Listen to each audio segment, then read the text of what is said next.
I overheard my wife at a restaurant saying the most devastating thing about me to another man. She called me pathetic, boring, a walking ATM. She had no idea her husband was sitting 3 booths away, planning her complete destruction. My name is Preston Wells.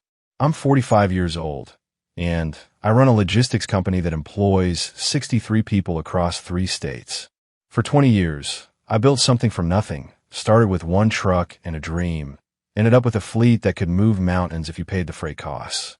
I thought I was building security for my family. Turns out I was just building a target on my back. My wife Claudia and I have been married 18 years.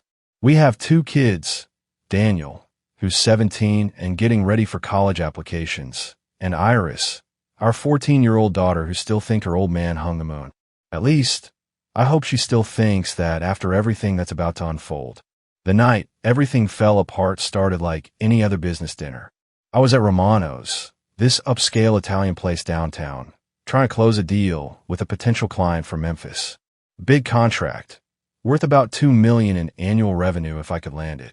I was sitting in the back corner booth, the kind with high backs that make you feel like you're in your own private world. That's when I heard her voice. Claudia was 3 booths behind me, and I almost didn't recognize the laugh at first. It was different, sharper, more alive than anything I'd heard from her in months. My first thought was surprise. She told me she was having dinner with her college friend Sarah, catching up on old times. But this didn't sound like catching up with girlfriends. Then I heard her say my name, and something in my chest went cold. Preston's so predictable, it's actually painful, she was saying, her voice carrying that tone she used when she thought she was being clever. He thinks providing for the family makes him some kind of hero, like writing checks is the same as being a real man. I should have gotten up right then. Should have walked over and confronted whatever this was. Instead, I sat frozen, my client across from me asking about delivery timelines while my world started spinning off its axis. He's got no fire left, Dwight, Claudia continued, and hearing another man's name hit me like a freight truck. No passion, no spontaneity. Just work, work, work, and those boring stories about trucking routes and warehouse efficiency. God, sometimes I feel like I'm married to a calculator. The man's voice was deeper, confident in a way that made my jaw tighten. So why stay? You're only 43, Claudia. You've got time to start over. Money, she said simply, and I swear I heard her shrug.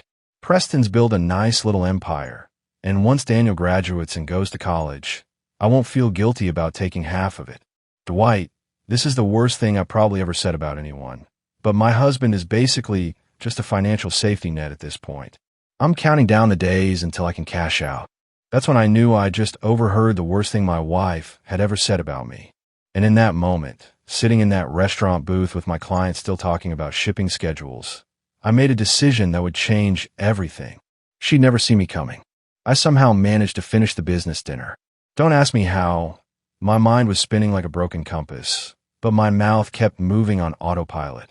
The client from Memphis shook my hand, said he'd have an answer by Friday, and walked out none the wiser that he'd just witnessed a man's world implode in real time. Claudia was still at her table when I stood up, her back to me. She was leaning forward, laughing at something this Dwight character was saying. Even from behind, I could see the body language, the way she touched her neck, played with her hair. This wasn't catching up with an old friend. This was a woman on a date. I paid my bill and walked past her table on my way out. Got a good look at him. Mid-40s, athletic build, expensive suit. The kind of guy who probably drove a BMW and talked about his CrossFit routine at parties. Everything I wasn't, apparently. Neither of them noticed me. Why would they? According to my wife, I was just a walking ATM with no personality. I sat in my truck in the parking lot for 20 minutes, watching through the restaurant windows. They ordered dessert. She fed him a bite of tiramisu. He reached across and squeezed her hand. Normal couple stuff, except she was my wife, and he definitely wasn't me. My phone buzzed with a text from Claudia. Running late with Sarah. Don't wait up. Love you. Love you. 2 words that used to mean everything, now feeling like counterfeit bills in my pocket. I drove home in a daze, muscle memory guiding me through familiar streets while my brain tried to process what I'd witnessed. Daniel was in his room doing homework, music leaking through his closed door. Iris was asleep, her face peaceful in the hallway nightlight's glow. These kids, our kids, had no idea their mother was planning to blow up their lives for a midlife crisis and a bigger bank account. I poured myself 3 fingers of whiskey and sat in my home office, staring at family photos on the wall. Our wedding day, vacations, Christmas mornings. All of it suddenly felt like elaborate theater, with me as the only one who didn't know he was performing. Claudia came home at 11:47 p.m. I heard her heels on the hardwood, the careful way she closed the front door. She peeked into the office where I was pretending to review shipping manifests.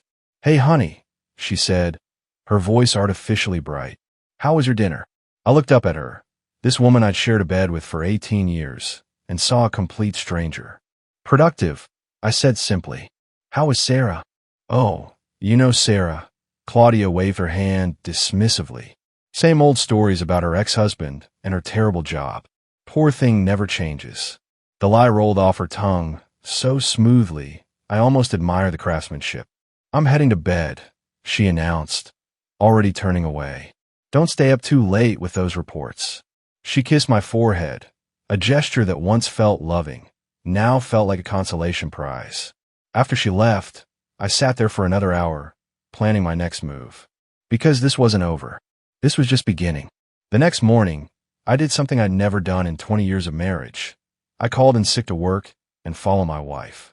Claudia left the house at her usual time, 8:15 a.m., coffee in hand, and that fake smile she'd been wearing lately. She told the kids she had an early client meeting, kissed them both goodbye, and walked out like she was heading to just another day at the office. I waited 5 minutes, then got in my personal car, not the company truck she'd recognize, and tailed her through morning traffic. Basic surveillance, nothing fancy. Just a husband trying to confirm what his gut already knew. She didn't go to her marketing firm. Instead, she drove across town to a coffee shop called The Daily Grind, the kind of place that charged $6 for what used to cost 50 cents. I parked across the street and watched through the window as she sat at a corner table, checking her phone every 30 seconds like she was waiting for someone. At 9:23 a.m., Dwight walked in. He was even more polished in daylight, crisp shirt, expensive watch, the kind of confident stride that came from never having to worry about making payroll or keeping 63 employees fed. He slid into the seat across from my wife like he owned the place. I couldn't hear their conversation, but I didn't need to. The body language told the whole story. Leaning forward, touching hands across the table, her throwing her head back at his jokes. This wasn't their first coffee date. This was routine. They stayed for 47 minutes. I know because I timed it, sitting in my car like some discount private investigator. When they left together, walking to separate cars in the parking lot, he pulled her close for a kiss that lasted way too long for a casual goodbye. My hands gripped the steering wheel so tight, I thought it might snap. I followed Claudia to her actual office after that, watched her walk inside like nothing had happened. Then I drove to my own company, told my assistant I was feeling better, and buried myself in logistics reports. But my mind wasn't on shipping schedules. It was on planning. That evening, I acted normal, asked about her day, listened to her elaborate lies about client meetings and project deadlines. She was good at it, smooth, detail convincing. Made me wonder how long she'd been practicing. "How was your client meeting this morning?" I asked casually over dinner. "Exhausting," Claudia replied without missing a beat. "New campaign for a restaurant chain. They want everything changed at the last minute." Daniel looked up from his plate. "Which restaurant, Mom?" For just a split second, I saw panic flicker across her face. "Oh, it's still confidential," she recovered quickly. "You know how these things work." Our son nodded and went back to his food, but I caught that moment of uncertainty. The first visible sign that the lie was getting harder to maintain. Over the next week, I became a man with a mission. During lunch breaks and after hours, I started documenting everything. Times, places, phone records I could access through a shared account, credit card statements that showed charges I didn't recognize. The coffee shop became a regular stop for them. Tuesday and Thursday mornings, same corner table, same routine. I started taking photos from across the street. Nothing dramatic, just evidence for later use. But the real breakthrough came when I remembered something about Claudia's phone habits. She'd always been careless with technology, using the same passwords for everything, syncing all her accounts without thinking about security. For a woman planning to rob me blind, she had terrible operational security. I accessed her cloud storage from my office computer. What I found that made my stomach turn. Hundreds of text messages between her and Dwight going back 8 months. Photos I never wanted to see. But worse than the intimate stuff were the conversations about me, about our marriage, about their plans. Preston works such long hours, he doesn't notice anything. She'd written 3 weeks ago. I could probably move in with you, and he'd think I was just staying late at the office. His response, not yet. Wait until after the holidays. Let the kids have one more normal Christmas before you blow up their world. One more normal Christmas. Like our family was a business they were planning to liquidate after the fiscal year ended. The most damaging messages were recent, from just 2 days after I'd overheard them at the restaurant. He seemed suspicious last night, Claudia had texted. Asked more questions than usual about my day. Maybe he's finally waking up, Dwight replied. We might need to accelerate our timeline. No, she'd written back. Preston's too trusting. Always has been. I could tell him the sky was green, and he'd ask what shade. We stick to the plan. Daniel graduates in May. Then we make our move. Make our move.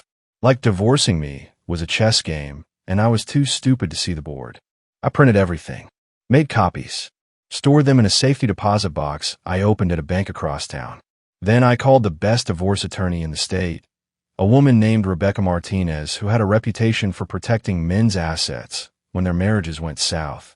Mr. Wells, she said after reviewing my evidence, your wife has made several critical errors. First, she documented everything. Second, she's planning to wait, which gives us time to protect your interests. And third, she's underestimating you. What's our next move? I asked. Rebecca smiled. We're going to make sure that when she tries to take half of everything you've built, she walks away with nothing but regret. The hardest conversation of my life happened on a Saturday morning in November. I'd asked Quentin Hayes, Claudia's brother, to meet me for coffee. Not at the Daily Grind. That place was contaminated now, but at a small diner on the outskirts of town where nobody knew us. Quentin was a family therapist, 3 years younger than Claudia, but infinitely wiser about human nature. He'd always been the reasonable one in her family, the person who called out bad behavior regardless of blood relations. Preston, he said as we settled into a corner booth, you look like hell. What's going on? I handed him a folder containing printed copies of text messages and photos. Not the intimate stuff, I wouldn't put him through that, but enough to show the scope of what his sister was planning. He read through everything in silence, his expression growing darker with each page. When he finished, he set the papers down and rubbed his face with both hands. How long have you known? Quentin asked finally. 2 weeks, I said. I've been documenting everything since then. Jesus, Preston, I'm so sorry. He shook his head. I knew something was off with Claudia lately. She's been different at family gatherings, distracted, secretive. But I never imagined this. The kids don't know yet, I said. I'm not sure how to tell them. Quentin leaned forward. Let me help with that. Daniel and Iris are going to need professional support through this, and they're going to need to understand that none of this is their fault. We spend the next hour planning.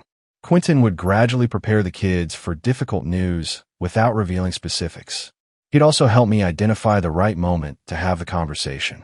Most importantly, he agreed to serve as a character witness when this inevitably went to court. There's something else, I said as we prepare to leave. I need to secure my business assets before Claudia realizes what's happening. What do you mean? She's planning to take half of everything I've built, I explained. But the company has 63 employees who depend on those paychecks. I won't let her greed destroy their livelihoods. That afternoon, I met with my business attorney and accountant. We restructured the company ownership, moving my personal shares into a trust that protected them from divorce proceedings. It was completely legal business protection strategies that should have been in place years ago. By Monday morning, my logistics company was bulletproof. Claudia could try to claim half of everything, but she'd find out the hard way that everything was now much smaller than she'd calculated. The irony wasn't lost on me. For years, she'd complained that I spent too much time focused on business.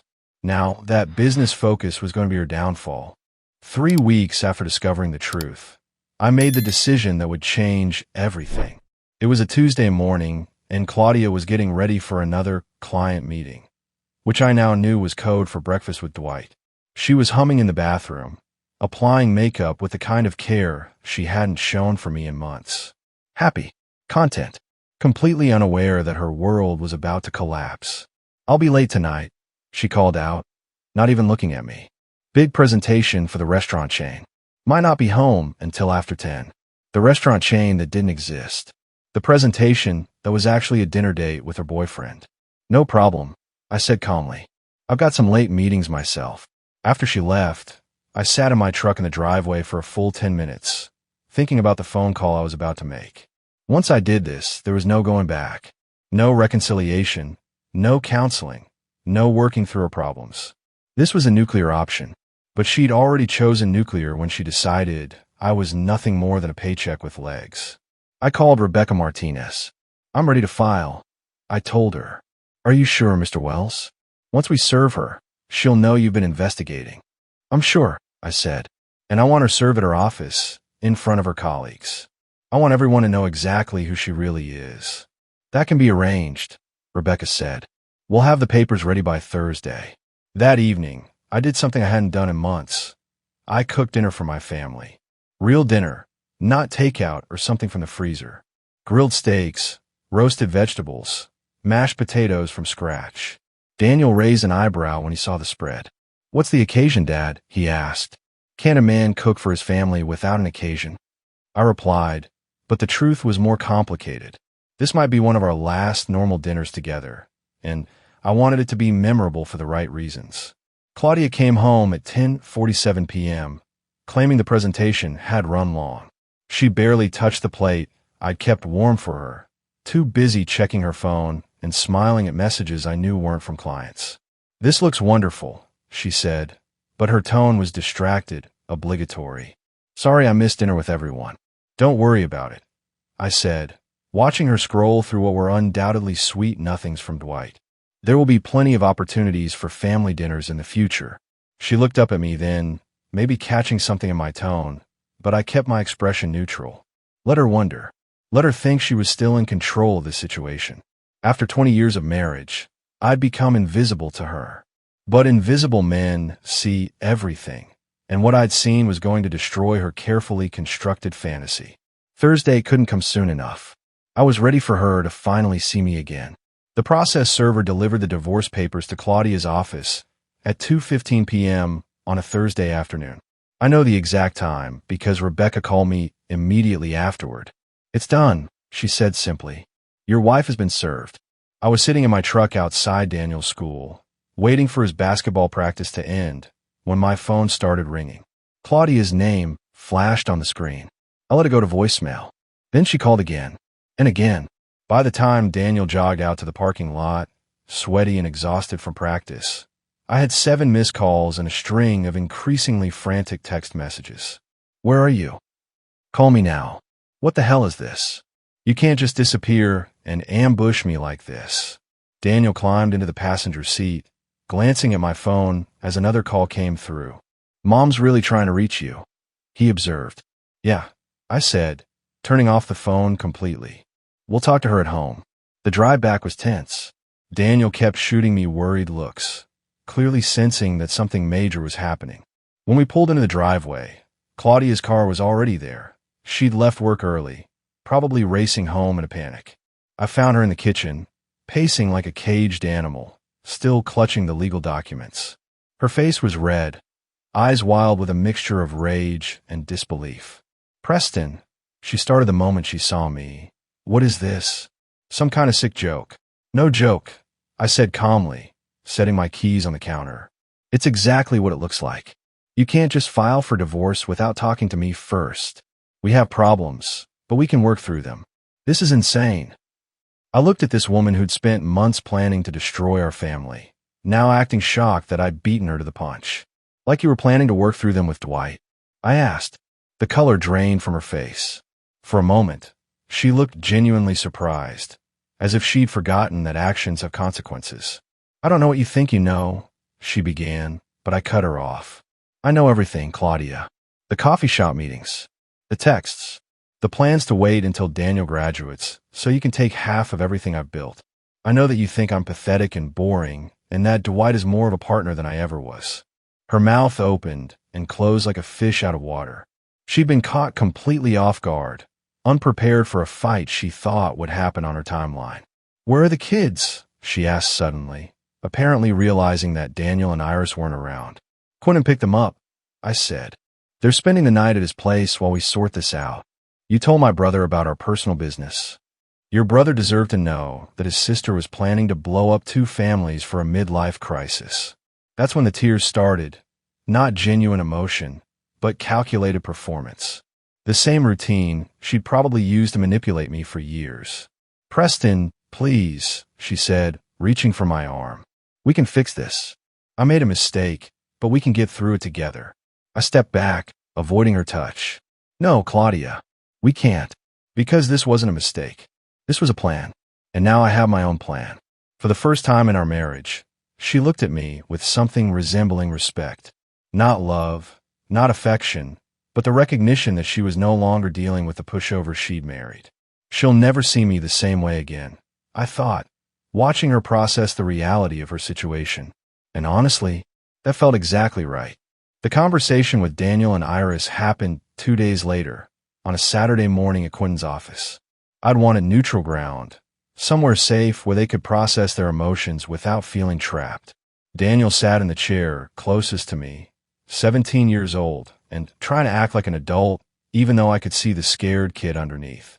Iris curled up on the couch, 14 and still young enough to hope this was all some terrible misunderstanding. "Kids," I began, "your Uncle Quentin and I need to tell you some things about what's been happening with your mom and me." "Are you getting divorced?" Daniel asked bluntly. He'd always been direct, a trait I'd encouraged. Now it was both helpful and heartbreaking. "Yes," I said. "We are." Iris made a small sound, somewhere between a gasp and a sob. Quentin moved closer to her, offering silent support. "Why?" she asked. I thought everything was okay. This was the moment I'd been dreading. How do you explain betrayal to a 14-year-old without destroying her relationship with her mother? Sometimes adults make choices that hurt the people they love. I said carefully, "Your mom has been seeing someone else, making plans that didn't include keeping our family together." Daniel's jaw tightened. "For how long?" "Several months," I admitted. "I knew something was wrong," he said quietly. "She's been different, distracted, and she's been lying about where she goes." Iris was crying now, tears streaming down her face. "Does she not love us anymore?" "She loves you both very much," I said, and I meant it. Whatever Claudia had done to our marriage, she genuinely cared about the kids. This is about her relationship with me, not with you. "Where are we going to live?" Daniel asked. "What's going to happen to us?" "You're going to live with me," I said firmly. "In our house, with your same schools, your same friends. I'm going to make sure your lives stay as normal as possible." "What about Mom?" Iris asked. "Your mom will always be your mom," Quentin interjected gently. "She'll still be part of your lives, just differently than before." We talked for another hour, answering their questions as honestly as possible. Daniel was angry, not just at his mother, but at the whole situation. Iris was confused and hurt, struggling to understand how the family she trusted could fall apart so suddenly. "Dad," Daniel said as we prepared to leave, "I want you to know that I'm proud of you for standing up for yourself. Mom's been treating you badly for months, and I was starting to lose respect for you because you weren't doing anything about it." His words hit me like a truck.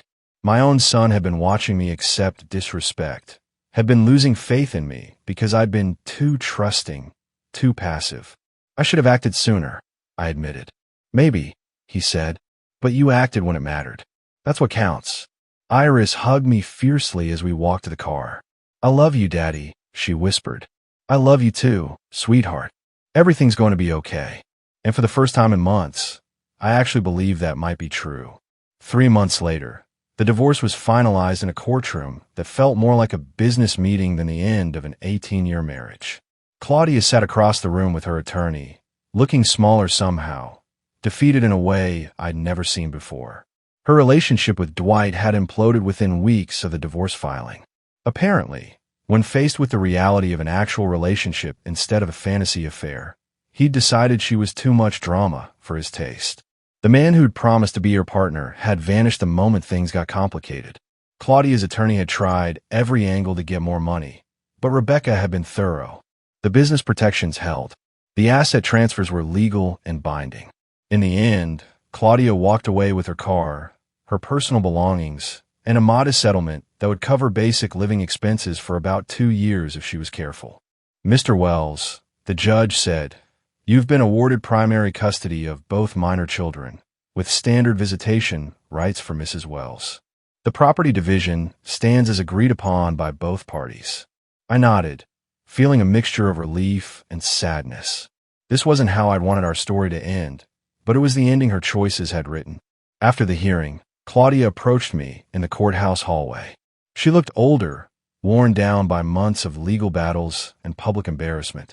"Preston," she said quietly, "I want you to know that I never meant for things to go this far." "What did you mean for them to go?" I asked. She couldn't answer that, because we both knew the truth. She meant to use me until she didn't need me anymore, then discard me on her terms. "The kids miss having you around more," I said, which was partially true. They'd been struggling with a divorce, but they were also angry at her for the lies and deception. "Can we try to do better going forward?" she asked. "For Daniel and Iris?" "We could try," I agreed. "But Claudia, they're not little kids anymore. They understand what happened, and they're going to need time to trust you again." She nodded, tears forming in her eyes. "I know I destroyed everything good we had." "Yeah," I said simply. "You did." 6 months later, I got a text from Quentin. Claudia had moved to another state, taken a job with a marketing firm in Phoenix. She called the kids every week and visited once a month, but the easy relationship she'd once had with them was gone. "She's trying," Quentin told me during one of our regular check-ins. "But she's having to rebuild from zero, and that's hard for someone who's used to being adored." Daniel had started his senior year with a new sense of maturity, no longer taking family stability for granted. Iris was seeing a counselor and slowly learning to trust again. Both kids had chosen to stay with me full-time rather than split custody. "You did the right thing, Preston," Quentin said as we watched Daniel practice basketball. "It wasn't easy, but you protected them when it mattered most." I nodded, but my focus was on my son, driving toward the basket with determination I recognized. He'd learned something valuable from watching his father fight for his family. Sometimes the hardest lessons teach us how to be stronger. 2 years after the divorce, I was sitting in the same diner where I'd first talked to Quentin about Claudia's betrayal. But this time, I wasn't there to discuss problems. I was there to celebrate solutions. Daniel had just been accepted to 3 different colleges, including his first choice. His application essay had been about resilience and learning to trust your instincts when something feels wrong. The admissions counselor said it was one of the most mature pieces of writing she'd read from a high school senior. Iris, now 16, was thriving academically and had started dating a boy from her chemistry class, a polite kid who actually looked me in the eye when we talked and helped clear the dinner table without being asked. She'd learned to value respect over charm, substance over smooth talk. My logistics company had expanded to 5 states, partly because I'd thrown myself into work during the worst months of the divorce, but mostly because protecting the business had forced me to innovate in ways that made us more competitive. "You know what I'm proudest of?" Quentin asked over coffee. "The kids never saw you lose control. Even when everything was falling apart, you stayed focused on being their father." There were nights I wanted to fall apart, I admitted. When I'd sit in my truck after following Claudia to another secret meeting, I felt like everything I believed about my life was a lie. "But you didn't fall apart. You got angry, then you got strategic." That was true. The anger had been fuel, not destruction. It had powered me through months of legal proceedings, difficult conversations, and the slow process of rebuilding our family structure. Claudia still lived in Phoenix. She found a new boyfriend, an accountant who seemed stable and kind. The kids had met him during their last visit, and both reported that he treated their mother well and didn't try to replace me as their father. "She seems happier," Iris had told me after that trip. "More like the mom I remember from when I was little." "That's good," I'd replied, and meant it. Whatever anger I'd carried toward Claudia had long since burned out, replaced by indifference and a determination to focus on the future rather than the past. Last month, I'd started dating someone new, a woman named Sarah who ran a small business consulting firm. She was divorced too, with a teenage daughter of her own. We'd met at a Chamber of Commerce event, bonded over stories about the challenges of single parenting, and discovered we had more in common than either of us expected. She's different from Mom, Daniel had observed after meeting Sarah for the first time. More direct, less dramatic. Is that good or bad? I'd asked. Definitely good, he'd said without hesitation. Drama is overrated. Iris agreed. Sarah treats you like an equal, she told me. Mom always acted like she was doing you a favor by being married to you. Out of the mouths of babes. As I drove home from the diner that afternoon, I reflected on how much had changed since that night. I'd overheard the worst thing my wife had ever said about me. Back then, I thought my world was ending. Turned out it was just beginning. The house felt peaceful as I pulled into the driveway. Daniel's car was there. He'd driven himself home from a college visit. Iris's bike was leaning against the garage door, meaning she was probably inside doing homework.